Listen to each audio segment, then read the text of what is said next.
Hi welcome back to my channel. ఈరోజు కథ ప్రేమ పరిచయమే 84వ భాగాన్ని వినేద్దాం.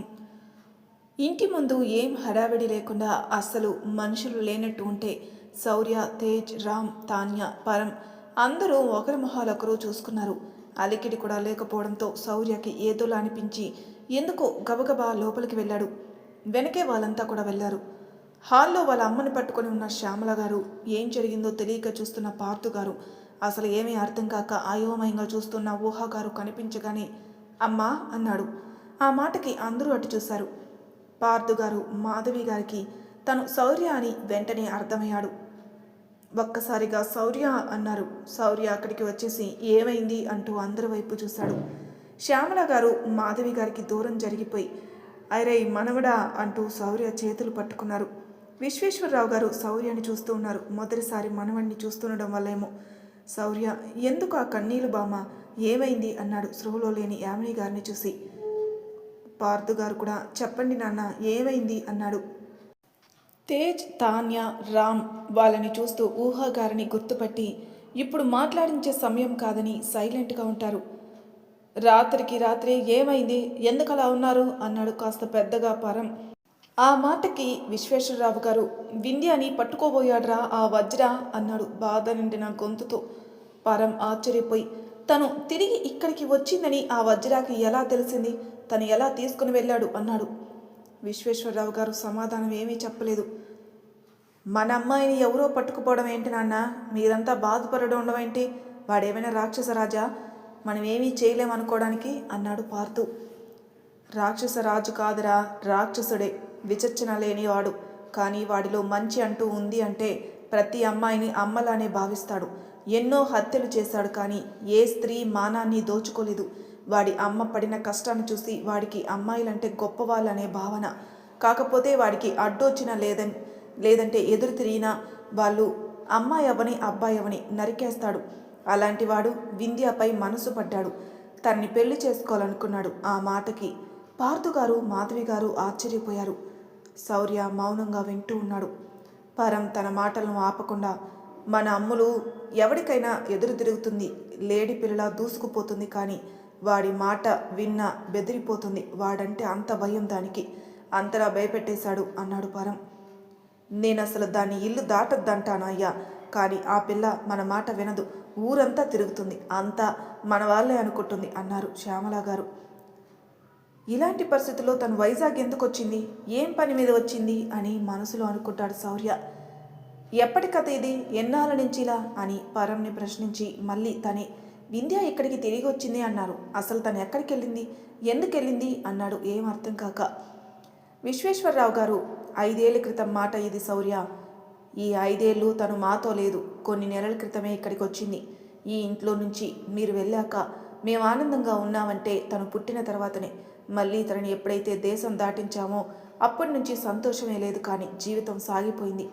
నేను చదువు అయిపోయింది అని నేను అక్కడ ఉండలేనని వచ్చేసింది. మేము వద్దు అనలేకపోయాం. వజ్ర గుర్తొచ్చిన ఊరందరం జాగ్రత్తగా ఉన్నాం. తను తిరిగి వచ్చింది, మీరు కూడా వస్తారు అనుకునే సంతోషంలో ఉన్న మాకు ఇలా బాధ మిగిల్చాడు ఆ భగవంతుడు అన్నాడు సోఫాలో కూర్చొనిపోతూ. శౌర్య అతన్ని అంచనా వేయాలన్నా అస్సలు ఏం జరిగిందో తెలుసుకోవాలనుకుని ఊరందరం జాగ్రత్తగా ఉన్నామంటే ఊళ్ళో అందరికీ తెలుసా అన్నాడు శౌర్య. అందరూ వింటూ ఉన్నారు. పరం హా అవును శౌర్య, ఏం జరిగిందంటే అని పరం చెప్పడం మొదలుపెట్టాడు. ఇంకో పక్క ఒక గదిలో ఒంటరిగా కూర్చొని శూన్యంలో చూస్తున్నట్టు ఉన్న వింధ్యకి జీవితం ఒక్కసారిగా 5 ఏళ్ళు వెనక్కెళ్ళింది. వింధ్యకి కర్రసామన్న, మల్ల యుద్ధం అన్న మహాప్రీతి. తను వాళ్ళ తాతయ్యని చూస్తూ ఆయన దగ్గర అవి నేర్చుకుంటూనే పెరిగింది. దానితో తను ఎక్కడ ఆ పోటీలు ఎక్కడ జరుగుతున్నా అక్కడికి వెళ్ళేది. అలాగే చదువు అన్నా చాలా ఇష్టం. ఇష్టమైన వాటి కోసం కష్టమైనా పర్లేదన్నట్టు ఇంటర్ చదవటం కోసం 2 ఊర్ల అవతలకి వెళ్ళి వచ్చేది. అయితే ఇంటర్ పూర్తయ్యే సమయంలో ఓ రోజు కాలేజీ నుంచి వస్తూ దగ్గరలో మల్ల యుద్ధం, కర్రసాము 2 రసవత్తరంగా జరుగుతున్నాయని చెప్పడంతో ఆశగా తన సైకిల్పై అక్కడికి వెళ్ళింది. ఆ సమయంలో వజ్ర అక్కడే ఉన్నాడు. అదే మొదటిసారి పరిచయం. వయసులో వింధ్య కన్నా ఎంతో పెద్దవాడు కాదు, కానీ వాడు బరిలోకి దిగితే వాడిని చూసి వెనకడుగు వేయని వాడు ఉండడు. వాడి పేరుకి తగినట్టు వాడి దేహం వజ్రం లాంటిది అని ఓ మాట అంటారు ఆ ఊరి వాళ్ళంతా. అయితే వెళ్ళిన వింధ్యకి ఉత్సాహం ఎక్కువై తను మల్ల యుద్ధంలో కాకుండా కర్రసాముకి పోటీ చేసింది. వింధ్య కళలో ధైర్యాన్ని, ఎదుటివారిని ఎదుర్కొనే తీరుని చూస్తున్న వజ్ర ఏం జరుగుతున్నా తన పెదవులపై చెరగని నవ్వుని చూసి తనకి దాసోహుడయ్యాడు. తను మల్ల యుద్ధం జరుగుతున్న బిరిలో ఉండి అంతా వదిలేసి వింధ్య దగ్గరికి వెళ్ళిపోయి తన నడుం చుట్టూ చెయ్యి వేసి దగ్గరికి లాక్కున్నాడు. వింధ్య ఆశ్చర్యపోయి అర్థం కాక అతని చూసి చుట్టూ చూస్తుంటే, నువ్వు నా సొంతమే పిల్ల, నీపై నా మనసు ఆడిపోయింది అన్నాడు వజ్ర. వింధ్య కోపంగా వాడిపైకి కర్రతో దూసింది. వాడు అంతకు అంత తెలివిగా తన నుంచి తప్పించుకున్నాడు. వింధ్య చేతిలో కర్ర కింద పడిపోయింది. వజ్ర నవ్వుతూ ఇంకో చేతిలోకి వింధ్యాని మార్చుకొని తన చేత్తో వింధ్య తనువుని మీటుతూ ఉన్నాడు. వింధ్యకి కంపరంగా అనిపించి అతన్ని వెంటనే నెట్టయిపోతే, వదిలేది లేదు పిల్ల, రాసి పెట్టుకో ఇక్కడ అని తన ఎదపై వేలు పెట్టి, నేనే నీ మొగుణ్ణి, నువ్వే నా పెళ్ళానివి అన్నాడు. వింధ్యకి ఏం అర్థం కాలేదు. ఏదో తెలియని భయం వేసింది వజ్రాన్ని చూస్తుంటే. అంతలోనే ఎవడో పిలవడంతో అటు చూసి వింధ్యపై ఇంకా పట్టు పెంచుతూ, పేరేంటే పిల్ల అని వింధ్య కళ్ళలోకి చూస్తూ కళ్ళెగరేశాడు. వింధ్య సమాధానం చెప్పలేదు. కానీ వాడి మనిషి మళ్ళీ పిలిచాడు బరిలోకి రమ్మని. దానితో ఇప్పుడే వస్తాను, ఎటూ పోకు, ఈ వజ్రా నుంచి తప్పించుకోవడం ఎవడి తరం కాదు అని మీసం నెలేస్తూ చెప్పి తన పోటీలకి పాల్గొని పోటీకి వచ్చిన వాడి మెడ ఒక్కటి విరపలేదు. అంతే, మిగిలిన బాడీ పనిచేయకుండా నలిపేశాడు. అది చూసిన వింధ్యకి ఎక్కడో తెలియని భయం పుట్టింది. వెంటనే అక్కడి నుంచి వెళ్ళిపోయింది అనేకన్నా పారిపోయింది అనొచ్చు. వింధ్య కోసం చూసిన వజ్రాకి తను ఎక్కడికి వెళ్ళిందో కనిపించకపోవడంతో తన కోసం వెతుకుతూ ఉన్నాడు. పోటీలో పాల్గొనడంతో తన పేరు ఊరు చూద్దామని ఆ పుస్తకాన్ని అందుకుని తనకి చదువు రాకపోవడంతో పక్కన చదువుకున్నవాడు ఎప్పుడు తోడుగా ఉంటాడు వాడికి, వాడికి ఇచ్చి చదవమన్నాడు. వాడు అందులో చూసి తన పేరు వల్లి అన్న, ఊరి పేరు ఏదో రాసిందన్న, అసలు అర్థం కాకుండా రాసింది ఆ పదాలు అన్నాడు. ఎక్కడికి పోతుందిరా, ఈ చుట్టుపక్కల 10 ఊళ్ళల్లో ఎక్కడెక్కడ ఉంటుందో అన్నాడు వజ్ర. వింధ్య ఇంటికొచ్చి వచ్చిన వెంటనే ఓ రకమైన కోపంతో, ఎంత ధైర్యం వాడికి, నన్ను అంటూ కోపంతో అక్కడే తిరుగుతూ ఉంది. ఇంతలో పక్కన ఉన్న ఒక గుండం నిండా నీళ్లు కనిపించాయి. అంతే, ఇంకేం ఆలోచించకుండా వేలాడుతున్న వేప మండల్ని తెంపి ఆకుల్ని దూసి ఆ నీళ్ళల్లో వేసి లోనికి వెళ్ళి ఒక గుప్పెడు పసుపు తెచ్చి దాన్ని కూడా ఆ నీళ్ళల్లో వేసి తలపై అలానే పోసుకుంటూ ఉంది, మగ్గుకి గ్యాప్ ఇవ్వకుండాని. వింధ్య వెనకే వచ్చిన శ్యామల గారికి తన అలా ఒంటిపైన ఉన్న దుస్తులతోని జడవిప్పకుండా తలపై నీళ్లు పోసుకుంటూ కనపడడం ఒక వింత అయితే, తను నీళ్ళల్లో పసుపు వేసుకొని చేయటం మరొక వింత. ఆవిడ ఆశ్చర్యపోయి ఏమైంది అన్నారు భయంగా దగ్గరకొచ్చి. వింధ్య ఓ చేతబడి దాటి వచ్చాలే అమ్మా అంది చిరాగ్గా. అంతేకాదు, వెంటనే విసురుగా అక్కడి నుంచి వెళ్ళిపోయింది. ఆ రోజు నుంచి వజ్ర స్పర్శ, వజ్ర చూపు, వజ్ర రూపం వింధ్యకి ప్రతిక్షణం గుర్తుకొచ్చాయి. చాలా చిరాకు తెచ్చుకునేది. ఇంతలో ఇంటర్ ఎగ్జామ్స్ రావడంతో ఉన్న ఇంట్రెస్ట్ మొత్తం వాటి మీదే పెట్టి ధ్యాస మరల్చింది. అయితే ఎగ్జామ్ అయ్యాక ఒకరోజు తన స్నేహితులంతా కలవాలనుకుని ఉండడంతో నార్మల్గా వెళ్ళింది. అలా వెళ్ళినప్పుడే సైకిల్ని ఒక పక్కన పెట్టి అటు సైడ్కి వెళ్ళడానికి చూసుకోకుండా రోడ్డుపైకి వచ్చేసింది. అప్పుడే అటుగా దూసుకుని వచ్చింది ఒక జీప్. వెంటనే బ్రేక్ వేశాడు అందులో ఉన్న వ్యక్తి. లేదంటే ఆ క్షణం గాల్లో ఎగిరిపడేది వింధ్య. అలా సడన్గా జరగడంతో తను బిగుసుకుపోయి చేతులు అడ్డు పెట్టుకుని భయంగా నించుంది. ఎదురుగా పరికిణీలో ఉన్న అమ్మాయిని చూసి పక్కనున్న వాడితో, ఎటు చూసి తోలుతున్నావురా, చూసుకో, ఓ మహాలక్ష్మి ప్రాణాలు తీసేవాడివి కదరా, పోయి చూడు అన్నాడు వజ్ర. హా అన్నా అంటూ బండి దిగి వెళ్ళాడు. ఓ 15 ఏళ్ల పిల్లాడు. వింధ్య దగ్గరికి వెళ్ళి, ఏం కాలేదు కదండి అన్నాడు. వింధ్య వెంటనే నార్మల్ అయి టోన్ మార్చేసి, ఏమిరా, ఈ రోడ్డు మీ బాబు వేసిందా, నెమ్మదిగా రావాలని తెలీదా అని అరిచింది. వింధ్య చేతులు తీసి తలెత్తిన క్షణం చూశాడు వజ్ర. అంతే, వెంటనే జీప్ దిగి పిల్ల అని అరిచాడు ఆనందం ఎక్కువై. వింధ్య మాట్లాడడం ఆపేసింది. గుండెల్లో ఏదో బెరుకు. తల అటు తిప్పి చూసింది. వజ్ర కనిపించిన వెంటనే 2 అడుగులు వెనక్కి వేసింది. అంతేకాదు, అక్కడి నుంచి వెళ్ళిపోవాలి అనుకుని ముందుకు కదిలితే వెంటనే పరుగున వచ్చి అలానే వెనక నుంచి దగ్గరికి లాక్కొని హత్తుకున్నాడు వజ్ర. నాకు దూరంగా పోకే పిల్ల, నీకోసమే వెతుకుతున్నా అన్నాడు. వింధ్యకి కోపం వచ్చి వజ్ర 2 చేతులు విసిరికొట్టి కోపంగా వెనక్కి తిరిగింది. కానీ ఏదో భయం. వెంటనే తల వంచుకొని, నన్ను ఇలా పట్టుకోకు అంది. పెళ్ళాం కాలేదని ఈ దూరమా, నువ్వు ఈ హృదయానికే రానివే, నిన్ను చూసి దూరంగా ఉండలేను, కానీ నువ్వు వద్దంటే వద్దు అని అంటాను. అని చిటిక వేసి చేతులు కట్టుకొని నించుని వింధ్యాని చూస్తూ ఉన్నాడు వజ్ర. వింధ్యాకి ఇబ్బందిగా అనిపించి అక్కడి నుంచి కదలబోయింది. వజ్ర చేయి పట్టుకొని ఆపాడు. అంతలో తన ఇంకో చేతికి కావాల్సింది ఏదో వచ్చి చేరింది. వింధ్య వెనక్కి తిరిగి వదులు అంది. నువ్వు మళ్ళీ ఎప్పుడు కనిపిస్తావా అని చూస్తున్నాను. ఇప్పుడు కనిపిస్తే ఇలా ఎలా వదిలేస్తాను అని తన చేతిలో ఉన్న తాళి తీశాడు. అప్పుడు వింధ్యాకి 18 ఏళ్ళు ఉంటాయేమో. ఆ ఏజ్లో అలాంటి వ్యక్తితో ఎవరూ లేకుండా పెళ్ళంటే తనకి ఆ రోజు మల్ల యుద్ధపు బరిలో ప్రాణాలతో మాత్రమే మిగిలి ఉన్నవాడు గుర్తుకొచ్చి, ఇప్పుడు ఇతను నన్ను పెళ్లి చేసుకుంటే నేను జీవితమంతా రెక్కలు తెగిన పక్షిని అనుకుని భయంతో చూసి విడిపించుకొని వెళ్ళిపోతుంటే వజ్ర గట్టిగా పట్టుకున్నాడు.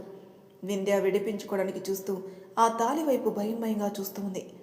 ఇంతలో వజ్ర, అరే అన్నలు తమ్ములుగా నా పిల్లకి కాస్త తోడుగా నిలబడండి, ఎవరూ లేరని బాధపడుతున్నట్టుంది అన్నాడు. వాళ్ళు వాళ్ళ చేతుల్లో ఎప్పుడూ ఉండే ఆయుధాలతో వచ్చి నిలబడ్డారు.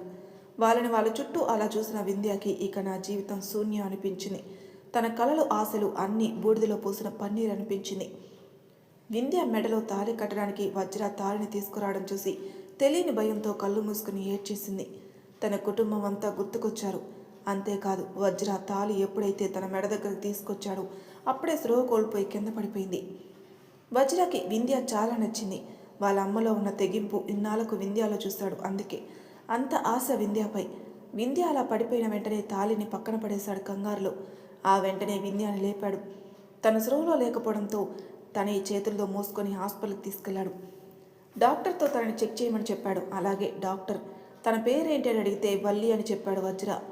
డాక్టర్ చెక్ చేస్తుండగా చిన్న సర్జరీ విషయమై నందగోపాల్ అక్కడికి వచ్చాడు. వింధ్యాని ట్రీట్ చేసే ఈ డాక్టర్ తెలుసుండడంతో అతనితో మాట్లాడడానికని వెళ్ళాడు. అలా వెళ్ళేసరికి బెడ్పై చలనం లేకుండా ఉన్న వింధ్యాని చూశాడు. అంతే ఆశ్చర్యపోయి తను ఇక్కడ అన్నాడు. నీకు తెలుసా నందు తను అన్నాడు. తను మా అమ్మాయిరా, అన్నయ్య వాళ్ళ కూతురు అని తను ఇక్కడ అన్నాడు నందగోపాల్. ఆ డాక్టర్ జరిగింది చెప్పాడు.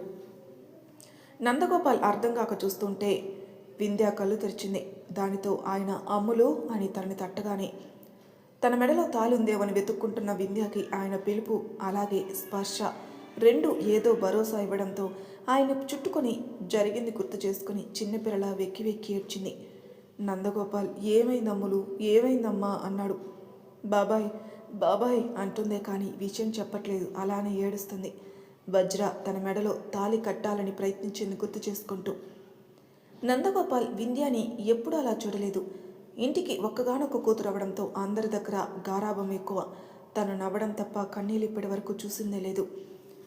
అమ్ములు నేనున్నాను కదరా, భయపడకు, ఏడవకు, ఏమైందో నాకు చెప్పు, మీ బాబాయ్ నీకు ఫ్రెండ్లా కదరా అన్నాడు లాలనగా నందగోపాల్. వింధ్య తలెత్తి ఆయన వైపే చూసింది. నందగోపాల్ వింధ్య కన్నీళ్లను తుడుస్తూ, నాకు తెలిసిన వింధ్య ఇలా ఉండదు, మా అమ్ములు కంచు అన్నాడు. వింధ్య ఏడుస్తూ, నన్ను అతను చాలా ఇబ్బంది పెడుతున్నాడు బాబాయ్, భయపెడుతున్నాడు కూడా అని చెప్పి జరిగింది మొత్తం పూసుకొచ్చినట్టు చెప్పింది. నందగోపాల్కి వింధ్య చెప్పింది అర్థమయ్యాక ఎవర్రా అతను అని అటు చూశాడు. అంతలో ఆ డాక్టర్, అతన్ని ఎదిరించేవాడు లేడురా, చిన్న వయసులోనే ఒక గ్యాంగ్కి లీడర్ అన్నట్టు ఈ వజ్ర ఆ ఊరికి లీడర్, అక్కడ వాడు చెప్పిందే వేదం, గీసిందే గీత అని కాస్త వివరంగా చెప్పాడు. నేను ఇప్పుడు నా కూతురుని తీసుకొని వాడికి కనపడకుండా ఎలా బయటపడాలి అన్నాడు ఆలోచిస్తూ. ఆ డాక్టర్, సరే ఒక పని చెయ్యి అని ఇంకో డోరు వైపు చూపించి ఇటు వెళ్ళరా అని చెప్పాడు. నీకు ప్రాబ్లం అవుతుందేమో, వాడు అసలే మనిషి కాదు అన్నాడు నందగోపాల్. ఆ డాక్టర్ నవ్వి, నేను చూసుకుంటాను, జాగ్రత్తగా నువ్వు వెళ్ళు, బయట వాడి మనుషులు ఉన్నారేమో చూసుకొని వెళ్ళు అన్నాడు. నందగోపాల్ సరే అని అటు వెళ్ళి స్ట్రెక్చర్పై వింధ్యాని పడుకోమని తన నిండా క్లాత్ కప్పేసి బాయ్స్తో స్ట్రెక్చర్ తీసుకెళ్లి అంబులెన్స్లో ఎక్కించాడు. ఆ తర్వాత అక్కడి నుంచి ఇంటికి వెళ్ళిపోయాడు. ఇక్కడ ఎవరు అంతగా గమనించలేదు, అందరూ ఆ గది వైపే చూస్తూ ఉన్నారు. అయితే ఆ డాక్టర్ కాల్ మాట్లాడుకుంటూ బయటకు వచ్చాడు. వజ్ర డాక్టర్ని చూడగానే, హా డాక్టర్ తనకి అన్నాడు. డాక్టర్ ఆశ్చర్యపోయినట్టే, అదేంటి సార్, తను కళ్ళు తెరిచిందే, మీతో పెళ్ళని వెళ్ళాలని వచ్చేసిందిగా, నాకు ఫోన్ రావటం వల్ల ఆగిపోయాను, తను మీ దగ్గరికి రాలేదా అన్నాడు నటిస్తూ. వజ్ర వెంటనే గదికెళ్ళి చూసుకున్నాడు. అక్కడ వింధ్య లేకపోవడంతో కోపంతో ఆ డాక్టర్ వైపు చూశాడు. ఆ డాక్టర్, మీ చేత తాళి కట్టించుకోవాలి, ఇది మంచి ముహూర్తం అని చెప్పి వచ్చిందండి అని అబద్ధం చెప్పేశాడు. మరెందుకు నా దగ్గరికి రాలేదు, ఎందుకు అని చుట్టూ ఉన్న వాటిని చల్లా చెదురు చేశాడు వజ్ర. ఆ డాక్టర్. ఒకవేళ మీకోసం ఎక్కడికైనా వెళ్ళిందేమో అండి అన్నాడు. అంతే, పరుగున అక్కడి నుంచి మల్ల యుద్ధం జరిగే ప్లేస్కి వెళ్ళాడు. అక్కడ తను కనపడలేదు. తిరిగి ఇంతకుముందు తను కనిపించిన ప్లేస్కి వెళ్ళాడు. అక్కడ తను కనిపించలేదు. ఇక పిచ్చి పట్టిన వాడిలా వల్లి వల్లి అని అరుస్తూ ఎక్కడ వెతుకుతున్నాడో తెలియక వెతుకుతూ ఉన్నాడు. విశ్వేశ్వర గారింటికి అంబులెన్స్ రావడంతో ఊర్లో అందరూ అక్కడికి చేరుకున్నారు. అంబులెన్స్ నుంచి నందగోపాల్ భయంతో ఉన్న వింధ్య దిగగానే అందరూ ఆశ్చర్యపోయారు. నందగోపాల్ దామినిని అలాగే వదిన అని యామినిని పిలిచి లోనికి తీసుకుని వెళ్ళమని, చుట్టూ ఉన్న వాటిని పట్టించుకోకుండా విశ్వేశ్వరరావు గారితో నందా విహార్తో మాట్లాడాలని లోపలికి రమ్మని కళ్ళతోనే చెప్పి వెళ్ళిపోయాడు. అక్కడికి వచ్చిన ఊళ్ళో వాళ్ళు విషయం ఏం లేదులే అనుకుని తిరిగి వెళ్ళిపోయారు. నందగోపాల్ విశ్వేశ్వర్ గారికి నందా విహారికి జరిగింది చెప్పగానే వాళ్ళు ముందు ఆశ్చర్యపోయారు. ఆ వజ్ర గురించి కొద్దిగా విని ఉండడం వల్ల ఇప్పుడు జరిగిన దాన్ని తలుచుకొని భయపడిపోయారు. ఏం చేయాలో అర్థం కాలేదు. మళ్ళీ ఇలాంటిది జరగదు అనే నమ్మకం లేనేలేదు. అతను కావాలి అనుకుంటే ఎంత దూరమైనా వెళ్తాడో వీళ్ళకి తెలుసు. ఎలా వింధ్యని కాపాడుకోవాలో తెలియక ఆలోచిస్తున్నారు. ఆ సమయంలో నందా విహార్ యామిని వాళ్ళ అన్నయ్య విదేశాల్లో ఉంటాడు కదా, వింధ్యని అక్కడికి పంపించేద్దాం. వింధ్యని బాగా చూసుకుంటాడు. మన అమ్మాయి అంటే తనకి చాలా ఇష్టం. ఎంతైనా మేనకోడలు కదా అన్నాడు వాళ్ళతో. కానీ అన్నయ్య వాళ్ళకి ఒక కొడుకున్నాడు కదా, వింధ్య కన్నా పెద్దవాడు, వరస అయ్యేవాడు, ఒకే ఇంట్లో ఉండడం, పైగా అక్కడ కల్చర్కి అని సందేహంగా చెప్పి, అంటే అమూల్పై నమ్మకం లేక కాదు, మనం ఎలా ఉన్నా మనల్ని అంటూ చెప్పలేక ఆగిపోయాడు నందగోపాల్. అలా ఏమీ ఉండదురా, నేను యామిని వాళ్ళ అన్నయ్యతో మాట్లాడతా, తను చాలా మంచివాడు అని చెప్పాడు నందావిహార్. నందగోపాల్ సరే మాట్లాడన్నయ్య, అమ్ములు మనతో లేకున్నా సంతోషంగా ఉంటే చాలు కదా అన్నాడు. విశ్వేశ్వరరావు గారు డల్ అయిన ఆ మాటకి అదే నిజం అనుకున్నారు. ఆ వజ్రాన్ని ఏమీ చేయలేక నా మనవరాల్ని దూరం చేసుకోవాల్సి వస్తుందని మనసులో బాధగా అనుకున్నారు. కానీ ఏమీ చేయలేకపోయారు. ఓ 5 రోజు పిచ్చి వాళ్ళ వెతుకుతూనే ఉన్నాడు వజ్ర వింధ్య కోసం. తన ఊరు తెలీదు, పేరు తెలిసినా ప్రయోజనం లేదు. ఎలా అనుకుంటున్న తనకి ఆ పోటీలు జరిగే దగ్గర ఫోటోలు తీస్తారని గుర్తుకొచ్చి ఆ రోజు అందరూ తీసిన ఫోటోలు తెప్పించి ఎట్టకేలకి వింధ్య ఫోటోని చేజెక్కించుకున్నాడు. ఆ ఫోటో దొరికిన వెంటనే అన్ని ఊర్లు తిరుగుతూ ఆ అమ్మాయిని చూశారా, ఈ అమ్మాయిని చూశారా అని అడిగేస్తూ తను కూడా వెతుకుతూ ఉన్నాడు. ఆ సమయంలో వింధ్య ఫోటో చూసిన ఒక అతను వజ్రాతో తనకి తెలియదని చెప్పి విశ్వేశ్వర్ గారింటికి వెళ్ళి విషయం చెప్పాడు. ఆ మాట విన్న వింధ్య భయంగా వాళ్ళ అమ్మ చేతిని పట్టుకుంది. విశ్వేశ్వరరావు గారు అతనికి ధన్యవాదాలు తెలిపి పంపేశారు. ఆ 2వ రోజున వింధ్యను కూడా ఇక్కడి నుంచి పంపేశారు. ఒక వారం రోజుల్లో అన్నీ సెట్ చేసి తనని దేశం దాటించారు అన్నదమ్ములిద్దరు కూతుర్ని. అంతేకాదు ఆ రాత్రికి రాత్రి ఊళ్ళో ఓ పంచాయతీ పెట్టేసి మాట్లాడేశారు. ఊరు నుంచి వింధ్య విషయం బయటికి వెళ్లకుండా చేశారు. ఎవరు వింధ్య గురించి అడిగినా తెలియదని చెప్పమన్నారు. ఎవరికి వారు వాళ్ళింటి పిల్లలా అనుకుని బయటకు పొక్కనివ్వకుండా సైలెంట్గా ఉన్నారు. చివరికి కొండలు కూడా. బట్ వింధ్య దూరం అయితే ఆ ఇల్లు ఎలా ఉంటుందో ఆయనకి తెలుసు కాబట్టి ఊరుకున్నాడు. అలా వెతుకుతున్న వజ్ర అలసిపోయిన క్షణం లేదు, నిరీక్షించని రోజు లేదు. కానీ 1 నెల రోజులకి ఎక్కడ పిచ్చివాడవుతాడో అనుకున్న తన తల్లి, నీదైతే తనే నిన్ను వెతుక్కుంటూ వస్తుందిరా అని చెప్పడంతో కాస్త శాంతించాడు. అలా అని వింధ్యాన్ని మర్చిపోయింది లేదు. ఎప్పటికైనా తనే తన పెళ్ళామని ఫిక్స్ అయ్యాడు. ఆడవాళ్ళంటే ఎంత గౌరవం ఉన్నా తనకు అడ్డొస్తే చంపడానికి వెనకాడడు ఈ వజ్ర. అలా తనకు తెలిసింది చెప్పాడు పరం. అంతా విన్న శౌర్య, అంత భయపడిన వింధ్య సడన్గా ఎందుకు ఇక్కడికి వచ్చింది? వచ్చాక ఆ వజ్ర గురించి తెలిసి భయం ఉండి ఎందుకు అతని చేతికి చిక్కింది అన్నాడు. దానికి సమాధానం అప్పుడే వచ్చిన నందగోపాల్ గారు.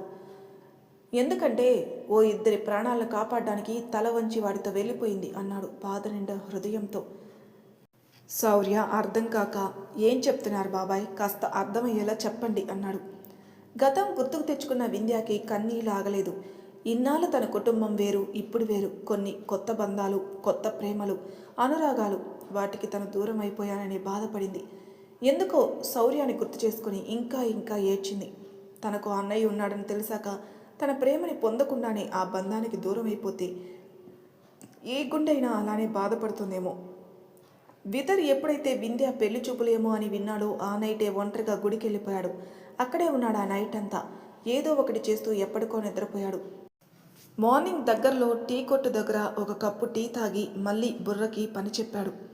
రేపు నైట్ తన టీంకి డెమో ఇవ్వటమే కాక వాళ్ళ హెడ్కి తన డెమో యొక్క కాపీ, తను తయారు చేసిన డాక్యుమెంట్ కాపీ 2 సెండ్ చేసి అతను ఓకే అంటే నెక్స్ట్ డే ఈవినింగే వెళ్ళిపోవాలని ప్లాన్లో ఉన్నాడు.